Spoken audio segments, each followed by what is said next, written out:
Right, so in today's video we're going to be comparing these two aerators. We've got the Swardman Tine Aerator and the Artemis Tine Aerator as well. But I do want to say just a couple of things straight off the bat. First of which is that Garden Imports kindly sent over the Artemis for me to review. And they do also sell the Swardman, which there will be an affiliate link to both in the description below.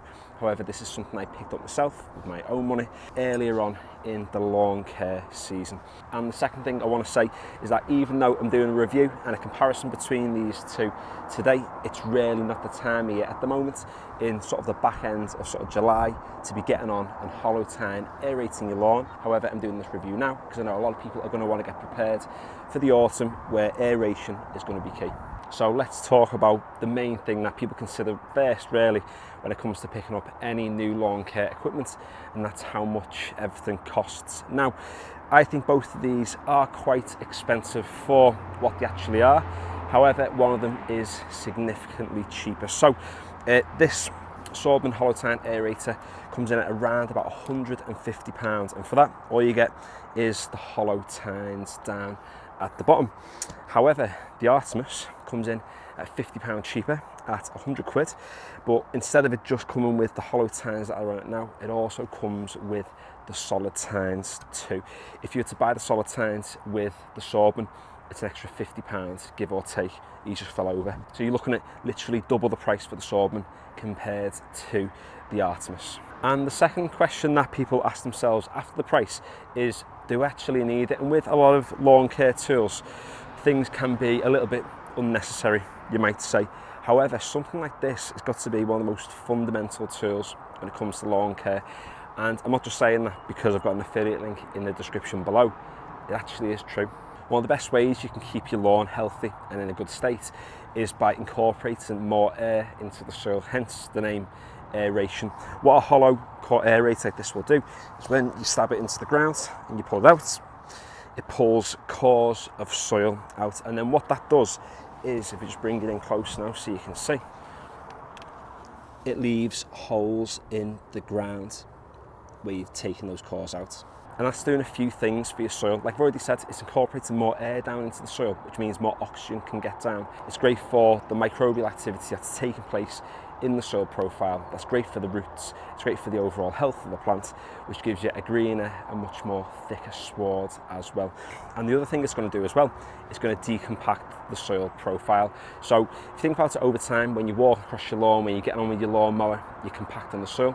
Every time it rains, what that moisture's doing is just squeezing out all the air that's in the soil profile. Again, squeezing out the oxygen, and then the microbial activity that's taking place starts to slow down. You end up with a less healthy plant effectively. So that might have you thinking now, if aerating your soil is so beneficial to the sward and to the health of all the plants in your lawn, then why did I say at the start of the video that it's not really a good time of year to actually aerate your lawn? Or should I be more specific in saying it's not a great idea to actually hollow tine aerate it? And the reason being is because of the weather at the moment. If we had quite mild temperatures and we had quite a bit of rain, then hollow core aerating wouldn't be too bad. However, because we're in the summer now, what we can risk happening is if we go through a little bit of a heat wave, or if we have a little bit of a drought, what it can do is it can actually dry out the soil profile too much. And what that's going to result in then is the actual lawn struggling unnecessarily, and you're almost going to do more harm to the lawn than you will do good. So the best time of year you actually want to be getting on and hollow core aerating is in the spring, early on, and also in the autumn too. That doesn't mean that you can't actually aerate your soil in the summer, because I've said hollow tine aerating might not be the best, but solid tine aerating might just be slightly better. So these are the solid tines that you can actually replace on this Artemis Aerator. So you can see it's already got the hollow tines there, and these will be your solid tines. So it almost acts like a garden fork, but it's far less aggressive. You can see there's a point at the bottom of the solid tine which makes it really easy to stick into the ground, and it's straight as well. If you think about your garden fork, they're often quite wide and they're curved, so when you put them into the ground, the tendency is when you remove them is you almost disturb a lot of the soil, and what you can risk doing is damaging a lot of the root system below. However, with these being quite sharp and quite straight, you penetrate into the soil without much damage, to be honest, and then when you pull them out, it just leaves that small channel in between. Now, it's far more beneficial to solid tine than to hollow tine during the summer, because with this, you're not removing any cores from the soil. So even though it still dry the soil profile out, it won't dry out half as much as what it would do as if you were getting on and removing hollow cores from the lawn. So less of me waffling on, let's get on with comparing the Swardman with the Artemis Aerator. So I'm only going to do this for the sake of comparison. I'm not too fussed really if this lawn dries out a tad. So for an aerator to be effective, what you want to be able to do is remove cores, and as you're removing different cores, the old ones are being ejected from the front. So it's always best to work backwards, just so you're not stepping onto the cores you're removing. We'll just do a few holes with each. So Swardman, there's literally no issue with it. It's really smooth, goes into the ground nice and easy unless you hit a bit of rock like I've just done then. Soil in this space isn't the best. And this is the first time actually this lawn will have had any kind of aeration. I can feel that for the end of July, the ground's quite moist, to be honest. We've had quite a wet summer so far. At time of recording, we've got what seems like a warm week coming up. So it will dry out a little bit, but I'm going to make sure to sort of water this before it does get warm and over that warm period. So there we go, small strip done with the Swardman. Let's get the Artemis now, this little cool cat. I'm going to show you up close the differences in a moment. They are slightly different to the hollow tines in terms of how they've been designed. Let's move over a touch. Okay, not a massive difference between them so far. One thing that is key, or not key, one thing that is different from the get-go is the fact that it has like foam handles that you sometimes get on lawnmowers, which is quite a nice feature, to be honest. Oh, another rock. There we go. Now I will say straight off the bat, it is removing the cores. They seem a little bit wider almost, but it doesn't seem to be ejecting them as well. It is still ejecting them, but not as cleanly. You see what I mean in a minute when I zoom up close. Right, let's leave them there like so. Now if we bring you in closer to the samples, you can see the top here was using the Swardman and the one below was using the Artemis. So from the Swardman, like I'm used to, you get these nice thin cores that come out of the soil. So you can break them up, use a scarifier, drop them back into the holes. Wow, look at this.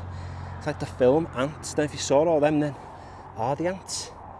Whoa, this is nuts. Now, I don't know if you can, I'm telling you now, there's like a bajillion ants. Hang on, let's sack off this review for a second. Let's look at these little bad boys. Right, well, I'm not going to, I probably just disturbed their house. Probably all having tea and I've just gone in, the bull in the china shop. But anyway, down here, we've got the cores from the Artemis. So you can see, initially, they do look a little bit thicker. It's a little bit inconsistent where they've actually dropped out, but they have. You can see, like I said, the soil's quite wet, so it's probably added to the fact that they've been squished a little bit. You can even see there on the Artemis where the cores are coming out, they're just bunching up around the side, whereas with the Swardman, they're staying almost in those channels, but you can clearly see there's a thickness difference. They seem a little bit thicker there than they do on the Swardman Aerator. Now, I'll just give you a close-up look of each of the tines. So obviously this is the Swardman, and you can see there's quite a big space there where the actual cores are ejected.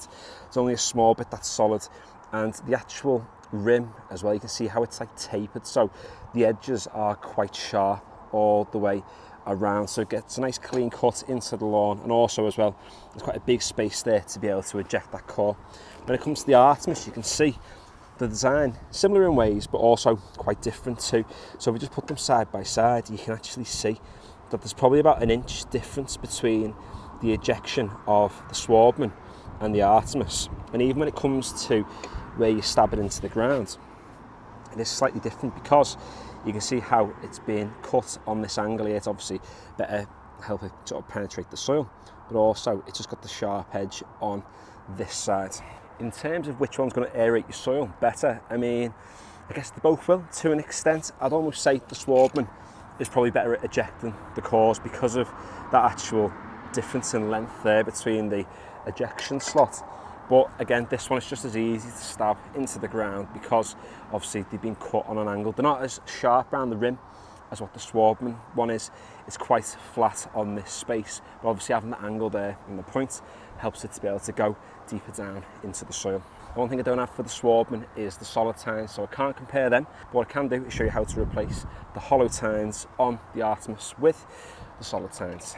Now, they are easy enough to replace. All you've got to do is get an Allen key and actually just loosen the screws and screw the solid tines on in replacement of the hollow tines. However, first of all, the Allen key they send you, this isn't what they send you by the way, this is one of my own, is not brilliant. It's really small, so actually getting the hollow tines or the solid tines down tight with the screws is pretty difficult to do. So I would recommend using your own Allen key, which again, not a problem. Most people will have them knocking about in the garage or in the shed. But the big problem is actual screws themselves. So when I first actually put the screws on, the second one that I screwed in, I actually stripped the screw because the Allen key just slipped ever so slightly and it rounded the screw, and it took a while to actually get the screw out of the aerator. Now, again, the fact that this is half the price of the Swardman, there was always going to be a catch, wasn't there? There was always going to be something which obviously differentiated them, and that just seems to be possibly like the quality of the materials that are being used. I don't know how much better screws would have been and what difference that would have made to the actual overall price of the aerator, but I do think if they'd come with stronger screws, it'd be much better, because if you knacker these out, then, pardon the pun, but you're screwed, aren't you? But Artemis must know this because it does come with 2 sets of screws. So I would suggest when you screw these on, just go nice and slow. There's no rush. The lawn's still going to be there when you've screwed them on, so don't panic. Yeah, be careful, don't over tighten them, there's just no need in doing it. And there we go, the solid tines are now on the aerator, and again, it's just as simple as happy days, and because they're so sharp and because they're so straight, they just fly down into the lawn. I actually used this the other day to relieve a bit of stress in my lawn because there's a little bit of disease in one of the ones in the garden, and using a solid tine aerator like this just incorporates the oxygen into the soil profile, like I said before, without actually drying it out too much by removing any of the hollow cores. So if money wasn't a factor, which one would I choose? And honestly, I'd go with the Swardman hollow tine aerator. Yes, it is double the price if you purchase the solid tines. However, I just feel like the construction is a little bit sturdier. The actual ejection space for the hollow core seems to work a little bit better. However, the Artemis isn't a million miles away. It ejects the cores probably not as well as what the Swardman does, but I think that's purely down to the actual size of the ejection hole. It seems like it almost needs to pack in a little bit more of the soil before it ejects anything from the space. It does have the foam handles, which are nice, and when I used this on the top tier in the garden the other day, I didn't get any blisters on my hands, and earlier in the year when I used this one on the top tier, I ended up with blisters all over the shop, hence why I ended up wearing a pair of crisps gloves and then an actual pair of garden gloves over the top. So he's giving you blisters, he isn't. He's ejecting them better than this fella, but he's still ejecting them at his own little pace. But if money was a factor and I thought, right, I don't want to be spending over the odds for an aerator, I'd absolutely go for the Artemis, because you can't go wrong. I mean, £100, it does 2 things. Yeah, you might strip the screws, but as long as you're aware of it before you actually get one yourself, then you know to take your time, use your own Allen key, Bob's your uncle.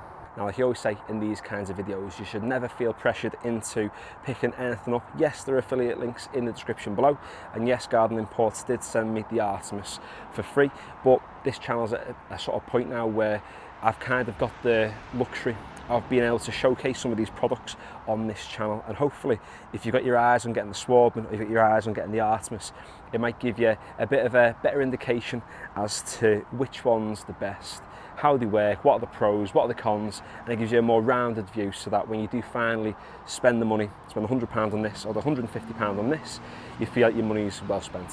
So thanks for watching today's video. If you enjoyed it, feel free to give it a like. I know review videos aren't everyone's cup of tea, and especially when companies send them over to me to review, but it gives you an idea of how they work. And if you want to see more of this sort of stuff, or if you want to see them in action a little bit more, then consider subscribing if you've not already. And the Instagram, as ever, is in the description below. And finally, thanks for watching.